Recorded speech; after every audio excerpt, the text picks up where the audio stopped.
Friends, రాష్ట్ర cabinet విస్తరణలో lucky chance ఇచ్చిన సీఎం రేవంత్ రెడ్డి పేర్లు ఖరారు అంటూ వార్తలు అయితే వస్తున్నాయండి. దీనికి సంబంధించి వివరాలు చెప్పడానికి వీడియో చేయడం జరుగుతుంది.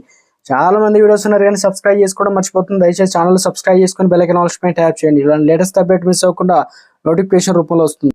చాలా మంది చూస్తున్నారు కానీ లైక్ చేయడం మర్చిపోతున్నారండి. దయచేసి లైక్ చేయండి. మీరు లైక్ చేయడం వల్ల ఇన్ఫర్మేషన్ అందరికీ తెలుస్తుంది.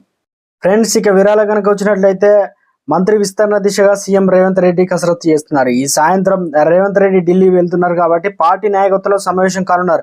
మంత్రివర్గ విస్తరణ, ఎంపీ అభ్యర్థులపైన రేవంత్ హైకమాండ్ చర్చ.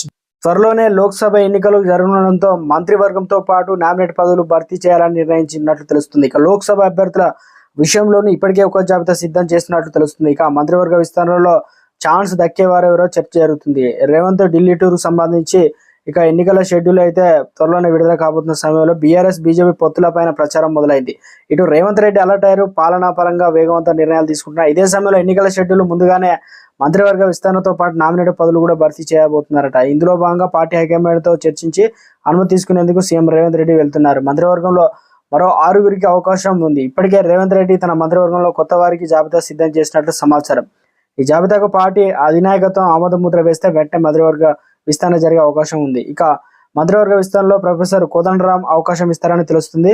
ఇక కోదండరామ్కు గవర్నర్ కోటాలో ఎమ్మెల్సీ ప్రతిపాదించారు. న్యాయపరమైన అంశాలతో పాటు నియామక ప్రక్రియ నిలిచిపోయింది. మంత్రి ప్రమాణ స్వీకారం చేసిన 6 నెలల్లో చట్టసభలో ఎన్నికయ్యే అవకాశం కూడా ఉంది. మంత్రి పదవులకు పేరు ఖాయం చేసే అవకాశం ఉందని సమాచారం. ఇక రేవంత్ మంత్రివర్గంలో ఇప్పటివరకు అవకాశం దక్కని ఆదిలాబాద్, నిజామాబాద్, రంగారెడ్డి, హైదరాబాద్ ఈసారి విస్తరణలో ప్రాధాన్యత ఇవ్వాల్సి అయితే ఉంది. ఇదే సమయంలో సామాజిక సమీకరణ కీలకంగా ఉన్నాయి.